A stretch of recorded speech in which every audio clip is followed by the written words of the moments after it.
வணக்கம் நண்பர்களே, மற்றொரு கலந்துரையாடலில் உங்களோடு இணைவதில் மகிழ்ச்சி. இன்றைக்கு குறிப்பாக இந்த இலங்கையிலுடைய குறிப்பாக வட மாகாணத்துல இருக்கின்ற சிறுவர்களுடைய எதிர்காலம், அவர்களுடைய எதிர்கால கல்வி அது எப்படி அமைகின்றது என்பது தொடர்பில் உரையாடுவதற்கு இருக்கிறோம். அந்த வகையில இந்த முன்பள்ளிகள் தொடர்பில் மிக நீண்ட காலமாக பல்வேறு சேவைகளை வழங்கி வருகின்ற கிட்டத்தட்ட 100க்கும் மேற்பட்ட ஆசிரியர்களுக்கு முன்கல்வி போதனைகளை மேற்கொண்டு வருகின்றார். அதாவது ஆசிரியர்களுக்கு போதனைகளை ஏற்பாடு செய்து கொடுத்துள்ள சச்சிதானந்தன், நடராஜா சச்சிதானந்தம் அவர்கள் எங்களோடு இணைந்து கொள்கின்றார். வணக்கம் சத்யண்ணன். வணக்கம் ஜெயபாலன்.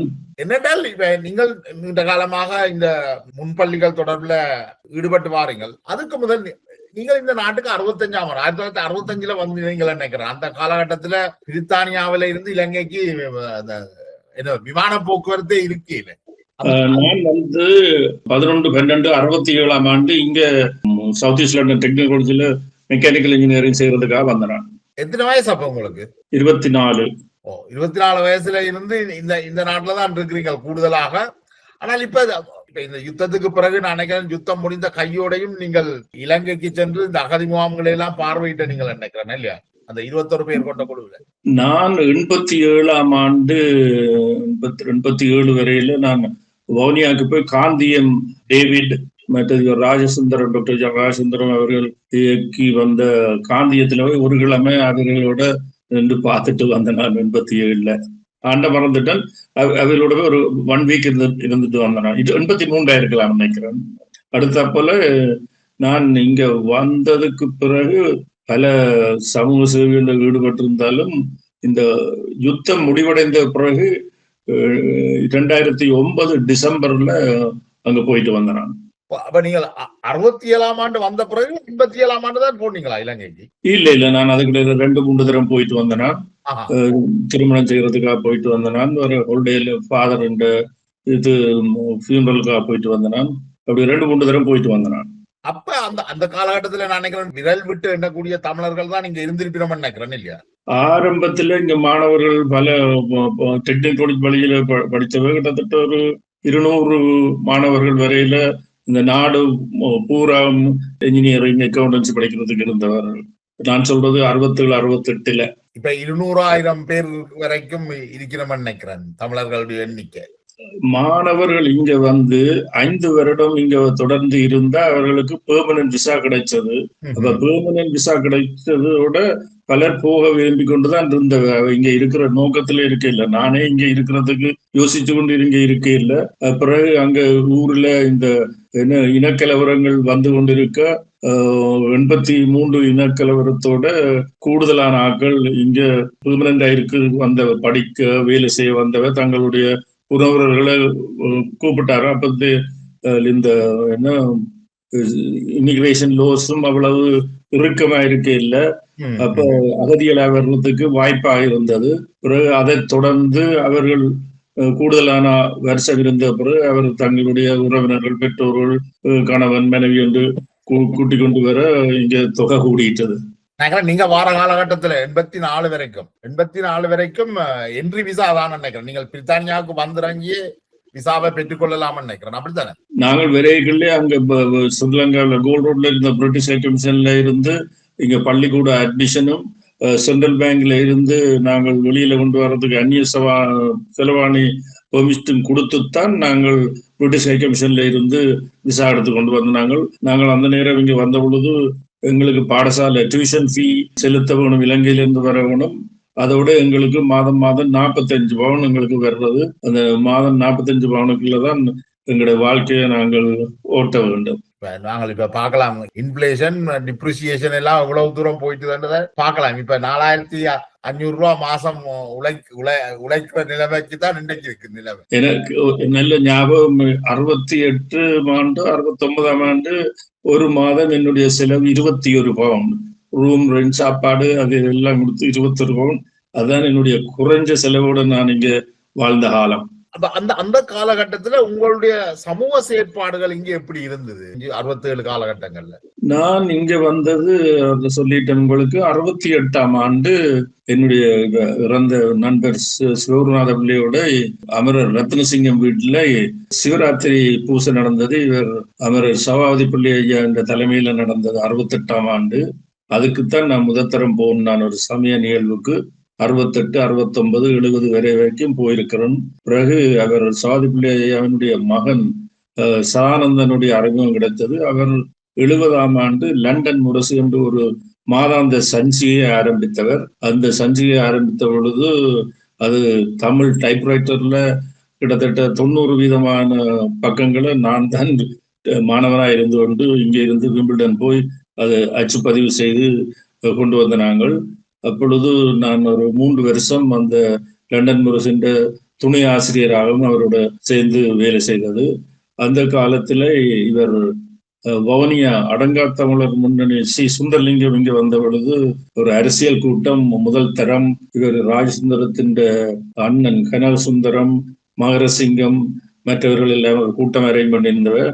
அவர் சுந்தரலிங்கத்தின் கூட்டத்துக்கு அந்த காலப்பகுதியில போயிருக்கிறோம். நான் நினைக்கிறேன், சரியான ஆண்டு சொல்ல முடியவில்லை, 74 73, 74 இருக்கலாம். இப்ப அதுக்கு பிறகு இந்த இளைஞர்களுடைய அமைப்புகள் எல்லாம் உருவாகி, விடுதலை இயக்கங்கள் எல்லாம் உருவாகி, நினைக்கிறேன் அண்ணன் பாலசிங்கம், மற்றது மகா உத்தமன், ரத்னசபாபதி, அனைத்து இயக்கங்களுடைய ஒரு செயற்பாட்டு தளமாகவும் லண்டன் இயங்கினது தானே ஒரு குறிப்பிட்ட காலத்துக்கு. ஓ, நினைக்கிறேன் 74, 75 பகுதிகளா இருக்கலாம் நினைக்கிறேன். நிறைய பேர் இளையதம்பி ரத்னசபாபதி என்னுடைய ஊரை சேர்ந்தவர், என்னுடைய வீட்டுக்கிட்ட உள்ளவர், தூரத்து சொந்தமாயும் இருக்கலாம். அவர் தன்னுடைய இந்த ஈரோஸ்ல சேரும்படி கேட்டவர். நான் அவ்வளவு அக்கறை காட்டவில்லை. இருந்தாலும் ஈரோஸ் ஒரு அனுதாபியாக எங்களுடைய பக்கத்துல நடந்த சவுத் ஈஸ்ட் லண்டன்ல கூட்டம் அரேஞ்ச் பண்ணி கொடுத்திருக்கிறோம். அந்த நேரம் டாக்டர் நித்யானந்தன் மற்றும் பலரும் வந்து ஈரோஸுக்கு அறிமுகப்படுத்தி இருந்திருக்கிறோம் அந்த காலகட்டத்துல. பிறகு ஈரோஸ்ல இருந்த மாணவர்கள், சவுத் ஈஸ்ட் லண்டன்ல படித்தவர்கள், கெஸ் என்ற ஒரு அமைப்புல கூடுதலான ஈடுபாடு கொண்டவர்கள், அவர்கள் நடத்திய கூட்டங்களுக்கு நான் போயிருக்கின்றேன். அது மாத்திரம் இல்ல, அந்த நேரம் அவர்கள் ஒரு கூட்டம், நான் அதன் பேரை மறந்துட்டேன். வரதராஜ பெருமாள், முன்னாள் வடகிழக்கு வரதராஜ பெருமாள் இந்த நாட்டுக்கு கெஸ் அந்த நேரம் அந்த மற்ற இபிஆர்ல தொடங்கிட்டு எனக்கு ஞாபகம் இல்லை. இங்க வருவதற்கு வரதராஜ பெருமாள் வருவதற்கு வேண்டிய உதவியும் நான் செய்து கொடுத்திருக்கிறேன். அந்த நேரத்துல ஒரு சமூக அரசியல் செயற்பாட்டாளராக ஆரம்பம் முதலே செயற்பட்டிருக்கிறீங்க. வெளிப்படையா இல்லை, ஓரளவுக்கு ஒரு ஆவல்ல சில காரியங்கள் செய்திருக்கின்றேன். அதே நேரத்துல பாண்டிபயார் சூடு நடந்த நேரம், அதை தொடர்ந்து அமெரிக்காவிலே ஒரு பஞ்சாட்சரம் என்ற டாக்டர் ஒரு மாநாடு நடத்தினவர் மெசச்சூசெட்ஸ்ல. அதுக்கு இந்தியாவில இலங்கையில இருந்து பலர் போனவர்கள். அப்ப போகைக்குள்ள இங்க லண்டன் வந்துதான் போனவர்கள். ஈழவேந்தன், கோவ மகேசன், பல பாராளுமன்ற உறுப்பினர்கள், நினைக்கிறேன் அமிர்தலிங்கம், அப்படி பலர் போனவர்கள். இந்தியாவிலிருந்து இந்த பாண்டி பஜார்ல வழக்கில் ஈடுபட்ட இந்த லோயர் என்ற பேர் எனக்கு ஞாபகம் இல்லை, அவரெல்லாம் வந்தவர். நெடுமாறன் வந்தவர், மற்ற மதுரை ஆதீனம் வந்தவர்கள். அப்படி வந்து அமெரிக்கா போட்டு திரும்பி வரைக்குள்ள நான் லண்டன் தமிழ் சங்கம், அது ஒரு 100 வருஷத்துக்கு மேற்பட்ட தமிழ் சங்கத்துல செயலாளராக இருந்தேன். அப்ப அமெரிக்கா போட்டு வந்தவர்களுக்கு ஈஸ்டர்ன் ட்ரினிட்டி ஹால்ல ஒரு கூட்டம் ஒன்று அரேஞ்ச் பண்ணினான். அதுதான் ஒரு பெரிய கூட்டம் அந்த நேரம். அப்படி இந்தியாவில இருந்து வந்தவர்கள் 3 பேர் என்னுடைய வீட்டில் ஒரு 10 நாள் வரையில தங்கி இங்க பல கூட்டங்கள் எல்லாம் நடந்த. நெடுமாறன் எல்லாம் இங்க பர்மிங்ஹாம் மற்ற இடங்களையும் கூட்டங்கள் நடத்துறதுக்கு அழைத்து சென்றிருக்கிறேன். அது மாத்திரம் இல்லை, அதுக்கு முன்னுக்கு 69 நினைக்கிறேன் இந்த கோடீஸ்வரன் வழக்கு இங்க நடந்தது, பிரிவி கவுன்சிலுக்கு வந்தது, அரசாங்க எழுதுவினியர் சங்கத்தில் வழக்கு. அதுக்கு இங்க காசு கொஞ்சம் சேர்த்து கொடுத்த கொஞ்சம் காசு. அப்ப நான் மாணவனா இருக்கும் பொழுது மகரசிங்கத்தின் அந்த அப்பீல் லெட்டர் என்னட்ட தந்து காசு அந்த நேரம் சேர்த்து கொடுத்த லிஸ்ட்ல நான் தான் கூடின பணம் கோடீஸ்வரன் கேஸுக்கு அந்த நேரம் சேர்த்து கொடுத்த ஞாபகம். பல்வேறு சமூக செயற்பாட்டுகள்லையும் இருந்திருக்கிறீர்கள். இந்த கோயில்கள் உருவாக்குறதுல அல்லது அந்த கோயில்களை இணைக்கிறதுலயும் உங்களோட பங்கு முக்கியமா இருந்திருக்கேன். தனித்தனியாக இருந்த கோயில்கள் எல்லாத்தையும் ஒரு ஒன்றியமாக்குறதுல நான் ஆரம்பத்துல சொன்ன பொழுது இப்ப அமரசிங் ரெட்டசிங்கம் வீடுல நடந்த சிவராத்திரி பூசையில தொடர்ந்து பிறகு அது ஒரு கோவிலாக ஆட்சியை கோவிலாக வந்தது. பிறகு பிள்ளையார் கோவில் வந்தது. அதுக்கு அடுத்தாப்புல ஈலிங் எல்லாத்துலயும் உங்களுடைய தொடர்பு இருக்கு.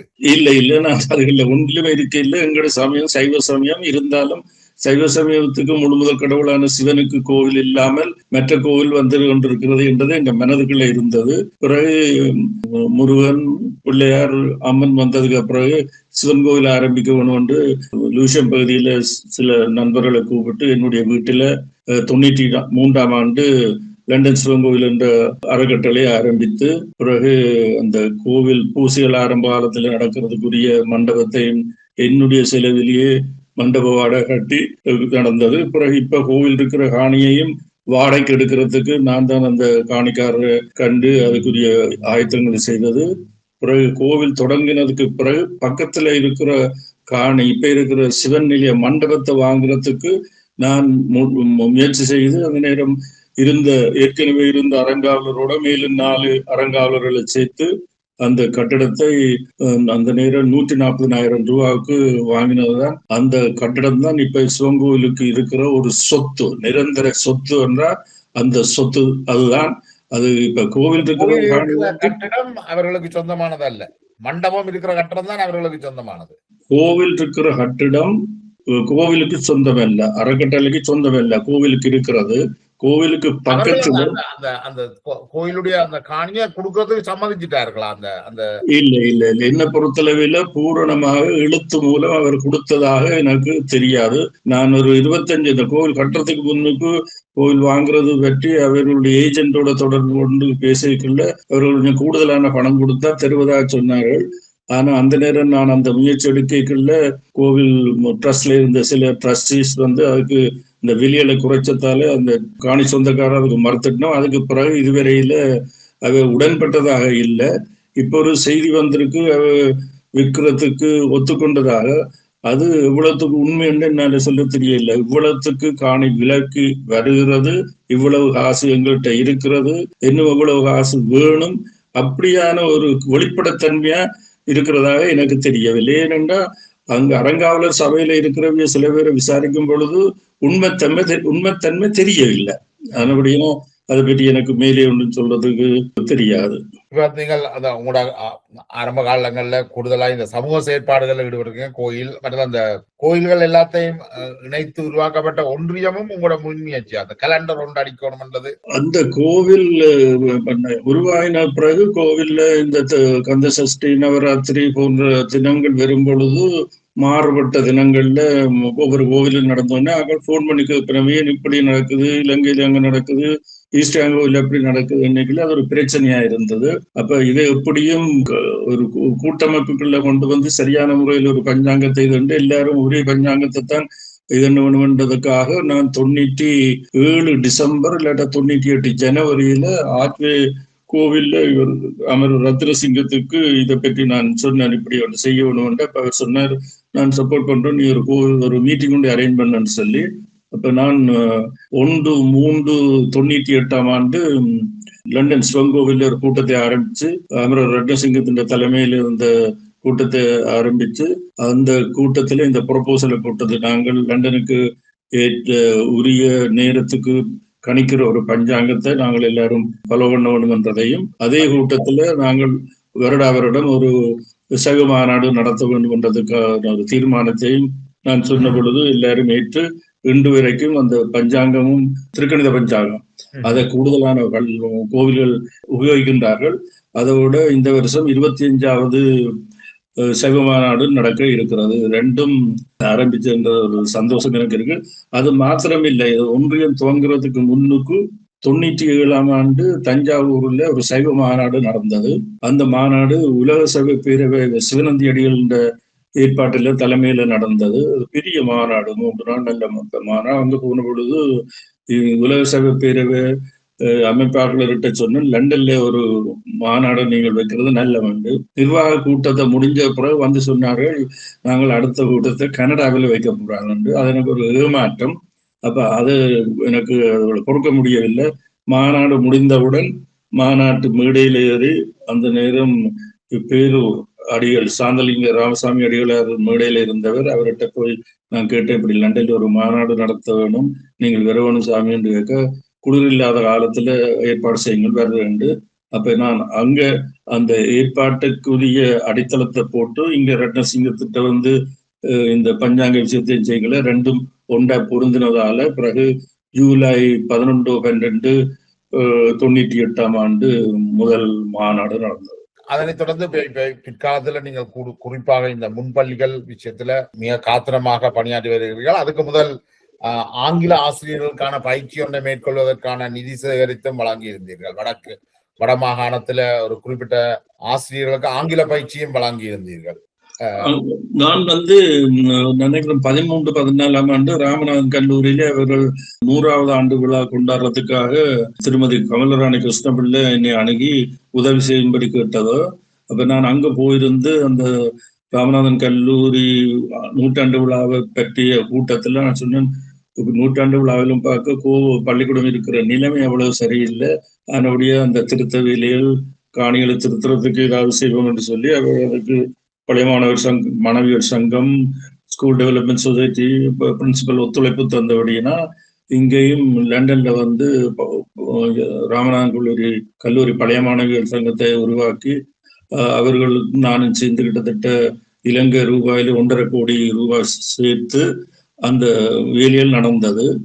அந்த வேலையில் நடக்கிறதுக்கு முன்னுக்கு லண்டனுக்கு இவர் முன்னாள் துணைவேந்தர் பொன் பாலசுந்தரம் பிள்ளை வந்திருந்தவர்.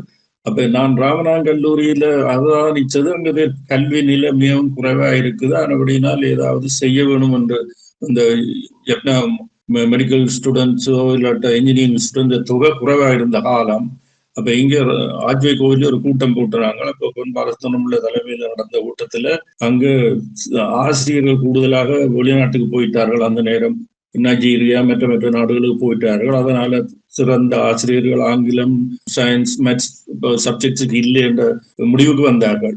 அப்ப அந்த நேரம் இந்த 3 பாடங்களும் படிப்பிக்கிறது வேணும், சயின்ஸ் சப்ஜெக்ட், சயின்ஸ், மேத்ஸ், ஆங்கிலம். அப்ப எல்லா பாடங்களையும் ஒரே நேரத்தில் படிப்பிக்க முடியாதபடியினால் ஆங்கிலத்தை படிப்பிக்கிறதுக்காக அந்த நேரம் பிரிட்டிஷ் கவுன்சில் மூலமாக நாங்கள் அதை படிப்பிக்கிறதுக்கு ஆயத்தங்கள் எடுத்தது. அதுல மூலாரணம் நான். அதே நேரத்துல சூரிய சிகரமும் அங்க யாழ்ப்பாணத்தில் இருந்தபடியால் அவர் பிரிட்டிஷ் கவுன்சில அப்ரோச் பண்ணினவர். அப்ப 2 பேரும் கோஆர்டினேட் பண்ணி இங்க லண்டன்ல ஸ்கொட் நிறுவனம் மற்ற தனியார் ஆக்கள் டாக்டர் ராஜச்சந்திரன் முதல் பேட்சுக்கு அவர் ஃபண்ட் பண்ணவர். 2வது பேட்சுக்கு நான் காசு சேர்த்த, நான் கூடுதலான காசு, டாக்டர் தேவநாதன். 2வது பேட்ச் ஒவ்வொரு பேட்சிலும் 20 ஸ்டூடெண்ட்ஸ். 3வது பேட்சுக்கு ஸ்கொட் நிறுவனம் தான் அந்த 3வது பேட்ச். கிட்டத்தட்ட 60 ஸ்டூடெண்ட்ஸுக்கு நாங்கள் பிரிட்டிஷ் கவுன்சிலுக்குள்ளால ஸ்பெஷல் ட்ரைனிங் கொடுத்திருந்தாங்க. அப்ப இந்த கடைசியா கொடுத்த 20 டீச்சர்ஸும் ஸ்பெஷல் ட்ரைனிங். அவை இப்பவும் தொடர்ந்து அந்த ட்ரைனிங் அங்க கொடுத்துட்டு கொண்டு வருகிறோம். நான் சென்ற முறை போன பொழுது இப்ப 2 வருஷத்துக்கு முன்னுக்கு நாங்கள் ட்ரைனிங் கொடுத்தபடியினால் O-level A-level ஆங்கில ரிசல்ட்ஸ் எவ்வளவோ இம்ப்ரூவ் பண்ணியிருக்கின்ற மினிஸ்ட்ரி ஆஃப் எஜுகேஷன்ல யாழ்ப்பாணத்துல செம்மணி ரோட்ல இருக்கிற ஆஃபீஸர் சொல்லி இருந்தார்கள். அது ஒரு சந்தோஷமான விஷயம். முன்பள்ளிகள் தொடர்பில் நீங்கள் செய்து வர்ற அந்த டிப்ளமா பயிற்சி யாழ் பல்கலைக்கழகத்திலையும் வவுனியா பல்கலைக்கழகத்திலையும் கிழக்கு பல்கலைக்கழகத்திலையும் செய்றீங்க நினைக்கிறேன். அதுக்கு உங்களோட சூரியசேகரம், சிவலிங்கம், டாக்டர் நவரத்னமாக்களும் உதவி செய்தவே நினைக்கிறேன். அந்த இப்ப அதனை தொடர்ந்து வருது. இப்ப வந்து நான் இந்த ஆங்கில கல்வி படிப்பிக்கிற பயிற்சி தொடங்குற நேரம் மிஸ்டர் குருகுல் ராஜா தான் மினிஸ்டர் ஆஃப் எஜுகேஷனாக இருந்தவர். அந்த நேரம் அவருடைய பிரத்யேக செயலாளர் அமரர் சண்முகநாதன். அவர் தான் என்னை 22ஆம் ஆண்டு தொடர்பு கொண்டு முன்பள்ளி ஆசிரியர்களுடைய சம்பளத்துக்கு ஏதாவது உதவி செய்ய சொல்லி கேட்டார். அதுக்கு பிறகு நான் 22ஆம் ஆண்டு நவம்பர் அங்க போய் அங்க பல தொடர்புகளும் வைத்தது கொண்டு 23ஆம் ஆண்டு யாழ்ப்பாண பல்கலைக்கழக துணைவேந்தரை அணுகி அவர் மூலம் அவர் டிப்ளமா செய்யறதுக்கு ஒத்துழைப்பு கொடுத்தார். ஒத்துழைப்பு கொடுத்ததால 120 பேருக்கு அங்க ட்ரைனிங் நடந்து இப்ப முடிஞ்சது. அதுக்கு கல்வி அபிவிருத்தி குழுமம் என்ற ஒரு அமைப்பை நான் பதிவு செய்தேன். கம்பெனியாக அந்த நேரம் கம்பெனியை பதிவு செய்யறதுக்கு என்னுடைய பணம் 1.5 லட்சம் ரூபாய் கொடுத்து தான் பதிவு செய்திருந்தான். அந்த நேரம் அதுக்கு முதல் தலைவராக இப்ப இருக்கிற ஆளுநர் வேதநாயகன் அவர்களை கேட்டு அவர் வந்திருந்து உதவி செய்து வந்தவர். பிறகு அவர் ஆளுநராக வந்த பிறகு 2வது தலைவராகத்தான் சூரியசேகரன் வந்தவர். நான் இந்த அமைப்பை அங்க துவங்கும் பொழுது சூரியசேகரன் அங்க நாட்டிலே இல்லை, அவர் இங்க லண்டன்ல இருந்தவர். பிறகு மற்றவர்களையும் அணுகி பல இதில் அதை சுருக்கமா சொல்றேன்னு சொன்னா, இப்ப லண்டன்ல உள்ள கிளையோட நான் சேர்ந்து வேலை செய்ய முடியாத நிலையில வேற ஒரு அமைப்பை உருவாக்கி முன்பள்ளி கல்விக்கு ஏற்ற ஏற்பாடுகளை செய்கிறேன். ஆரம்பத்துல யாழ் பல்கலைக்கழகம், பிறகு வவுனியா பல்கலைக்கழகம் டாக்டர் ஸ்கந்தராஜா அணுகி அதை ஆரம்பித்தவா. அதுக்கு தேவையான நிதியை நான் ஒழுங்குபடுத்தி கொடுத்திருந்தேன். அதை விட கிழக்கு பல்கலைக்கழகத்திலையும் ஈலிங் டெம்பிள் தலைவராக இருந்தவர் டாக்டர் பரமநாதன், அவருடைய அட்வைஸின் படி கிழக்கு பல்கலைக்கழகத்தோடு தொடர்பு கொண்டு அங்கேயும் ஒரு 100 ஆசிரியர்களுக்கு ட்ரைனிங் டிப்ளமா நடந்து கொண்டிருக்கிறது. அதை விட யாழ் பல்கலைக்கழக தொழிற்கல்லூரியில NVQ level 4, NVQ level 5 2 course நடத்துறதுக்கும் நாங்கள் பணம் இங்க இருந்து டாக்டர் நவரட்னம் மற்ற சிலருடைய உதவியினால அதுக்கு பணம் அனுப்பினாங்க. அதுல என்ன பிரச்சனை என்று சொன்னா, NVQ level 4 தமிழ்லயே அந்த மீடியம் ஆஃப் இன்ஸ்ட்ரக்ஷன் தமிழ்லயே, பரீட்சையும் தமிழ்ல. NVQ 5 level 5 அவர்கள் இந்த என்ன மீடியத்துல சோதனை நடக்கும்ன்றது ஆரம்பத்துல சொல்லவில்லை, ஒருவரும் தீர்மானிக்க இல்லை. அப்ப கோர்ஸ் முடிஞ்சு தமிழ்ல தான் நடந்தது கோர்ஸ். எக்ஸாம் வர்ற நேரம் ஒரு மாதத்துக்கு முன்னுக்கு சொல்லி இருக்கிறோம், எக்ஸாம் இங்கிலீஷ்ல தான் நடக்கும், ஆங்கில பாஷையில. 4 பிள்ளைகளை தவிர 4 முன்பள்ளி ஆசிரியர்கள், மீதமானவர்கள் அந்த முன்பள்ளி அந்த NVQ level 5 சோதனைக்கு அவர்கள் இருக்கவில்லை. இப்ப அவர்கள் அதுக்கு இருந்தவர்கள் இப்ப ஹியூமன் ரைட்ஸ் ஆர்கனைசேஷன்ல கம்ப்ளைண்ட் பண்ணி அதுக்கு நடவடிக்கை எடுக்க போயினோம். என்னென்று சொன்னால், தங்களுடைய நேரத்தையும் வீணாக்கி மற்றது எங்களுடைய ஃபண்டையும் வீணாக்கி சரியான முடிவெடுப்பே இல்லை அந்த நேரம். NVQ level 5 பொறுத்தளவில் இல்ல அதுக்கும் பல அது தொழிற்கல்லூரி, இந்த பிரவுன் ரோட்ல இருக்கிற தொழிற்கல்லூரி தான் அதுக்கு பொறுப்பு. அவர்கள் அந்த என்ன மீடியத்தை பற்றி வடிவாக முடிவு சொல்ல இல்லை, எங்களுக்கும் சொல்ல இல்லை, முன்பள்ளி ஆசிரியர்களுக்கும் தெரிவிக்கவில்லை. அப்ப என்னன்னா, நாடு பூராவும் NVQ level 5 பரீட்சைகள் தமிழ்லயும் இல்லை, சிங்களத்திலும் இல்லை, தனியா இங்கிலீஷ்ல தான் இருக்கு. அப்ப அவர்கள் உங்களுக்கு எல்லாருக்கும் அது ஏற்கனவே தெரியும்னு நினைச்சிட்டீங்களா, அல்லது அதை இன்ஃபார்ம் தெரிவித்தல்ல இருக்கணும்? இல்ல ஒருவர் எங்களை பொறுத்தளவில் கல்வி அபிவிருத்தி குழுமத்தை பொறுத்தளவில் அந்த படித்த பிள்ளைகளுக்கும் இப்ப 1 மாதத்துக்கு முன்னுக்குத்தான் தெரியும் சோதனை ஆங்கிலத்துல நடக்க போறது. அந்த விஷயமாக இவர் சூரியசேகரத்துக்கும் அந்த பிள்ளைகள் தொடர்பு கொண்டு கேட்ட பொழுது அவர் சொல்லி இருக்கிறார், தான் ஆளுநரோட கதைச்சது இல்ல, சோதனை எல்லாம் தமிழ்ல நடக்கும் என்று அவரும் உறுதி அளித்திருந்தவர். ஆனா பிறகு அந்த உறுதிமொழி அது சரியா வேலை செய்ய இல்லை. இப்ப கடைசியாக கிட்டத்தட்ட 27 பேரு கிட்ட அந்த பயிற்சிக்கு போன NVQ level 5 போனவர்கள் சோதனை எழுதவில்லை. 27 பேருக்கும் நீங்கள் நிதி பங்களிப்பு செய்திருக்கிறீங்களா, அதுக்கு ஒரு பயன் இல்லாமல் போயிட்டதோ? சர்ச்சைக்கும் மிக நெருக்கமான உறவுண்டு இருக்குது, எப்பவும் அது ஒரு சிக்கலாவே இருக்குது. உங்களுக்கு பல கசப்பான அனுபவங்களும் ஏற்பட்டு இருக்குது, அது நட்பு வட்டங்களுக்குள்ளேயும் உங்களுக்கு சிக்கலை ஏற்படுத்தி இருக்கும். இப்ப ஆரம்பிக்கின்ற இந்த புது அமைப்பு, அதனுடைய நோக்கம் இலக்குகள் எப்படி இருக்குது? அனுபவத்தை கொண்டுதான் இப்ப எங்களோட தமிழ் அரசுக்கு நாங்கள் இப்ப சின்ன பிள்ளைகளா இருக்கிற 1 கட்சியோ 2 கட்சி இருந்தது, இப்ப 100 கட்சி இருக்கு தமிழ் ஆக்களுக்குள்ள. அதே போல இயக்கங்கள் எத்தனையோ பல. ஆனபடியா இதுல நாங்கள் அதிகம் அலட்டி கொள்ள தேவையில்லை. இது எங்களுடைய குணாம்சம் என்று எடுத்துக்கொள்ள வேண்டியதானே. நான் ஏதாவது பிள்ளை என்று சொல்லியிருந்தா குறிப்பிட்ட பிள்ளைகளை எனக்கு சொன்னா நான் அதுக்கு பதில் சொல்லலாம்.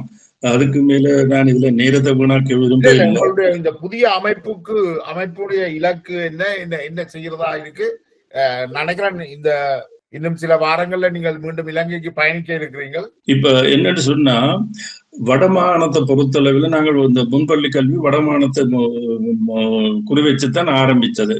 அப்ப அங்க 30,000 பிள்ளைகள் முன்பள்ளி பிள்ளைகள், 1600 முன்பள்ளிகள்.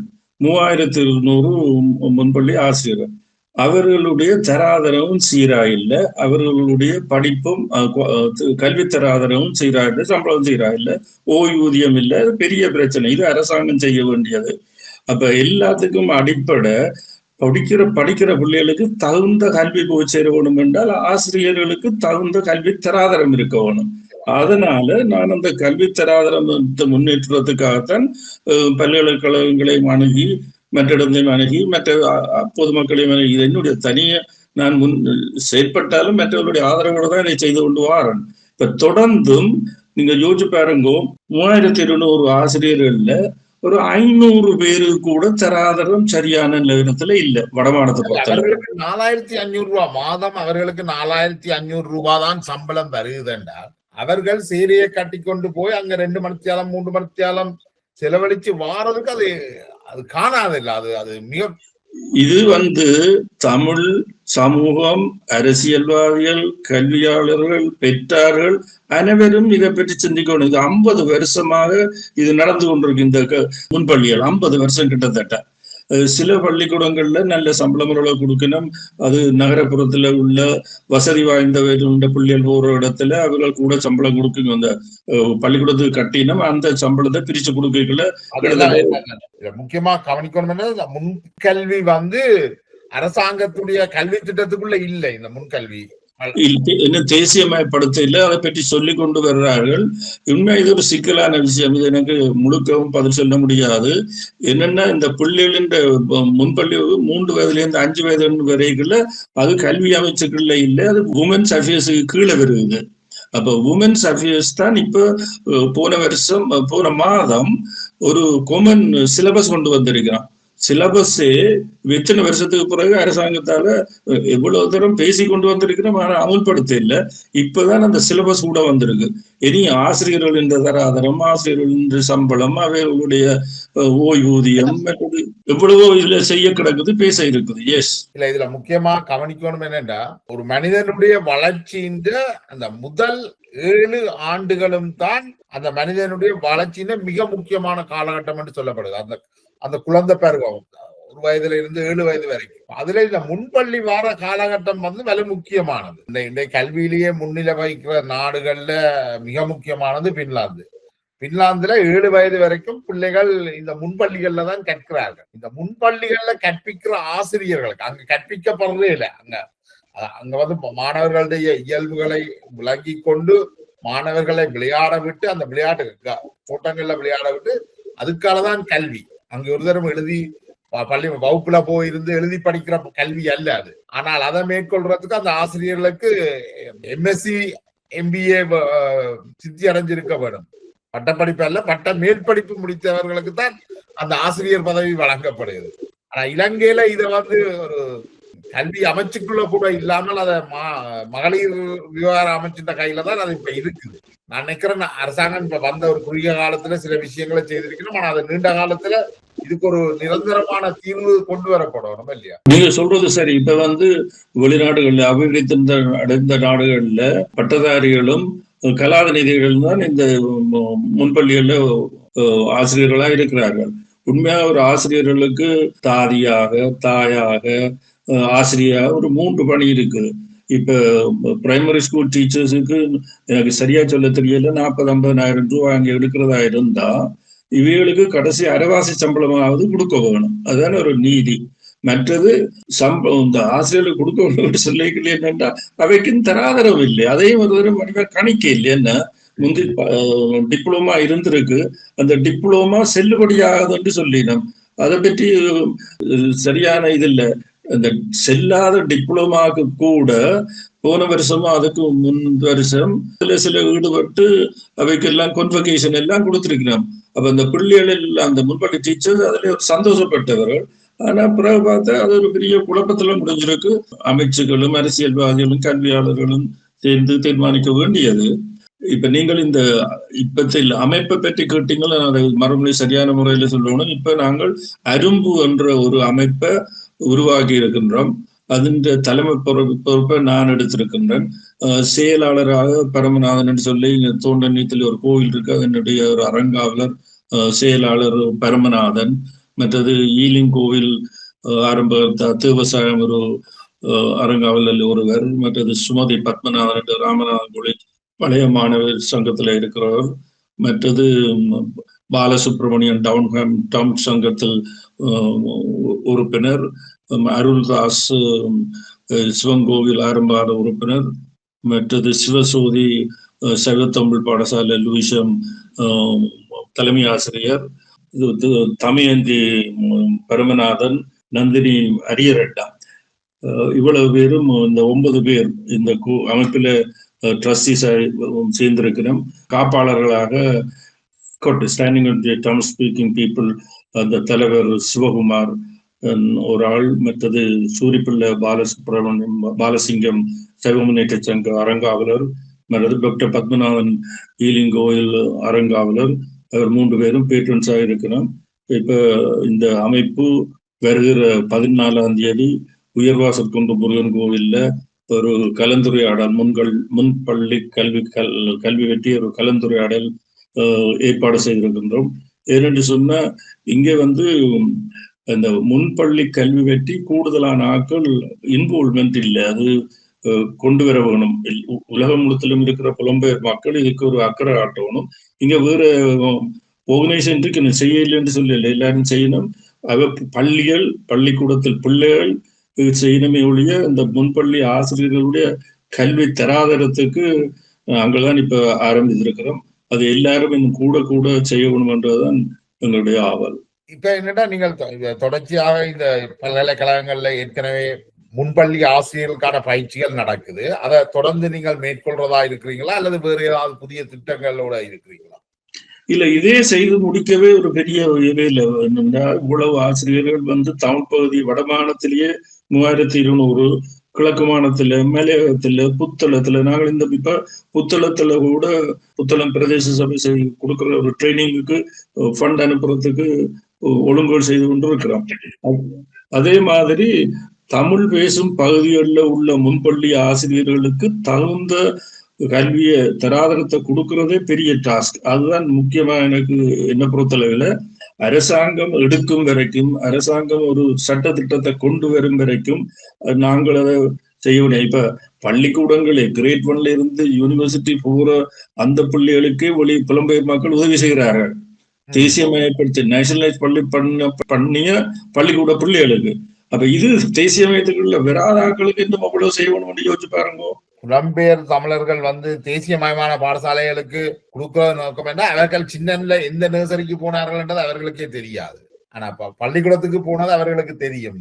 பாடசாலைகளுக்கு பிள்ளைகளை வழங்குகின்ற இந்த முன்பள்ளிகள் மீது கூடுதலான கவனம் செலுத்தணும் நினைக்கிறேன். அங்க இருக்கக்கூடிய பெரிய பாடசாலைகளுடைய பழைய மாணவர்கள் குறிப்பாக இந்த தங்கள் பிரதேசங்கள்ல இருக்கிற முன்பள்ளிகளை முன்னேற்றத்துக்கான முயற்சிகளை எடுக்கணும். அப்படி இப்ப முன்பள்ளிகள் தனியார் வசம் இருக்கு, சர்ச், கோவில்கள், சமூக நிலையங்கள், சிலது பொது அமைப்பால இருக்குது, இல்லை என்று சொல்ல எல்லாம் ஒரு குடை கீழே இல்லை. அதனாலதான் அந்த முன்பள்ளிகள்ல படிச்ச பழைய மாணவர்களுக்கு தனியார் பாடசாலையில இருக்கிறவைக்கு தாங்களே உதவி செய்யணும்ன்ற ஒரு நோக்கம் இருக்கலாம், எனக்கு தெரியல. என்னவா இருந்தாலும் ஒவ்வொரு ஊர்ல இருக்கிற முன்பள்ளிகளில் தராதரத்தை கூட்டணும். அது உண்மையிலேயே அரசாங்கம் அவற்றை எடுக்கிறதன் மூலமாகத்தான் அது சரியான வடிவத்துக்கு வரும். ஆனா அது வரைக்கும் அரசாங்கம் அதை பொறுப்பெடுக்கிற வரைக்கும் ஏதாவது ஒரு முன்முயற்சிகள் எடுக்கப்பட வேண்டும். காலஞ்சென்ற இவர் பஞ்சலிங்க மாஸ்டர் உரும்புறாயில ஒரு பெரிய பள்ளிக்கூடம் நல்ல ஸ்டாண்டர்டா நடத்தி கொண்டு வந்தவர். அது இப்போ நான் போயிருந்தேன் அந்த பள்ளத்துக்கு. அதே மாதிரி சில பள்ளிக்கூடங்கள் சில ஊர்கள்ல நல்லபடியாக நடக்குது. அது ஒரு கை விரல் விட்டு எண்ணக்கூடிய பாடசாலைகள் தான் அப்படி நடக்குது. இப்ப கிளிநொச்சி, மன்னார், முல்லைத்தீவு அந்த பங்குகளில் போனீங்கள் என்றால் நிலைமை மோசம். இப்ப கிழக்கு மாகாணத்துல இந்த முன்பள்ளி ஆசிரியர்கள் கிழக்கு மாகாணத்து பல்கலைக்கழகத்துல படிக்கிற ட்ரைனிங்குக்கு டிப்ளமாவுக்கு வந்துட்டு அவர்கள் நின்றுட்டார்கள். காரணம் போக்குவரத்துக்கு தங்களால பணம் செலுத்த முடியாதுண்டு. அதே மாதிரியான நிலைமை இங்கால கிளிநொச்சி, மன்னார் பகுதிகளிலையும் இருக்குது. அந்த ஆசிரியர்களால படிக்கின்ற ஆசை இருக்கு, அவர்களுக்கு போக்குவரத்து பணம் இல்லை. இப்ப நான் இந்த விழிப்புணர்ச்சி கூட்டம் கோப்பாயில, மன்னார்ல எல்லாம் நடந்தது. ஆசிரியர்களுக்கு போக்குவரத்துக்கும் மதிய உணவும் கொடுத்து கூட்டங்கள் நடத்தி இருக்கிறேன். இப்ப அதுல எங்களுடைய ஆட்களுக்கு நிர்வாகங்கள்ல இருக்கிறவருக்கு நாங்கள் கொடுக்கணும் என்ற எண்ணப்பாடும் உண்டு. அதே நேரத்துல கல்வி அமைச்சுல வேலை செய்கிறவர்கள் இவர்கள் எல்லாம் தொண்டர்களாகத்தானே வந்தது. இவர்களுக்கு காசு, இவர்களுக்கு இந்த ட்ரைனிங் வந்து பேசுற ஆட்களும் இந்த காதுக்கு விழுந்தது. அதனுடையினால் இது பெரிய ஒரு சிக்கலான உங்களுடைய இந்த முயற்சி அரும்புகள் பூத்து குலுங்கி மனம் வீச என்னுடைய மனமார்ந்த வாழ்த்துக்கள். இப்ப இந்த கூட்டத்துல நீங்கள் குறிப்பாக என்ன விஷயங்களை பற்றி கதைக்க இருக்கிறீர்கள்? பிப்ரவரி 14 நடக்க இருக்கிற இந்த கூட்டத்துல அங்க இருக்கிற வர்றாக்கள் உங்களுக்கு தெரியும், இந்த நோட்டீஸ் எல்லாருக்கும் அனுப்பிடும். அவர்களும் அதை பற்றி தங்களோட கருத்துக்களை சொல்லணும். எவ்வளவுக்கு இங்க இருக்கிற புலம்பெயர் மக்களை ஈடுபட செய்ய வேணும். இந்த கல்வி கொடுக்கறதுக்குரிய நிதி உதவியை செய்ய வேணும். அவர்களும் தங்கட ஊர்ல உள்ள முன்பள்ளிகள் என்ற முன்னேற்றத்துக்காக உழைக்க வேணும். இதைத்தான் நான் சொல்ல இருக்கிறேன். இனி அங்க இருந்து அங்க வர்ற என்ன சொல்றது பொறுத்துத்தான் இருக்குது. நீங்களும் வாங்கும். எனக்கு அது வேற கிடைக்குமோ தெரியல. நான் முயற்சி செய்யறேன். அந்த நேரம் இங்க இருப்பேனோ தெரியல. நான் வருடத்துல போக வேண்டி இருக்குது. எனவே உங்களுடைய நிகழ்வுகள் நன்றாக நடைபெற என்னுடைய மனமார்ந்த வாழ்த்துக்கள். அதை முடிஞ்ச பிறகு அதை பற்றின கருத்துக்களை நாங்கள் கொண்டு வருவோம். எங்களோடு வந்து இந்த கருத்துக்களை பகிர்ந்து கொண்டமைக்கு மிக்க நன்றி சத்யன். ஓம் நன்றி. அதே நேரத்துல நீங்கள் மீண்டும் ஒரு முறை ஏனைய நிர்வாகிகளையும் காப்பாளர்களையும் அவர்களையும் ஒரு சந்திப்புக்கு ஏற்பாடு செய்து கொடுத்தீங்கன்னா நல்லா இருக்கும். நிச்சயமாக நாங்கள் இதை பற்றி மேற்கொள்வோம். நன்றி. ஜெயபாலன், முக்கியமாக நீங்கள் கிட்டத்தட்ட 97ஆம் ஆண்டு இந்த தேசம் என்ற ஸ்லோகத்தை நீங்கள் அதுக்காக எழுத்து மூலமும் பல கூட்டங்களை லைட்டன் ஈஸ்டர்ஹாம் பகுதிகளில் வச்ச பொழுது நான் அதுகளில் கலந்து கொண்டிருக்கிறேன். இங்கே நீங்கள் இதை ஆரம்பிச்சு நடத்தி கொண்டிருக்கிற காலத்துல வேற பேப்பர்கள், ரேடியோக்கள், டெலிவிஷன் எல்லாம் வந்து போயிட்டது. நீங்கள் தொடர்ந்து இதை நடத்துறதுக்கு உங்களுக்கு எனது வாழ்த்துக்கள். நன்றி. நன்றி. நன்றி. வணக்கம்.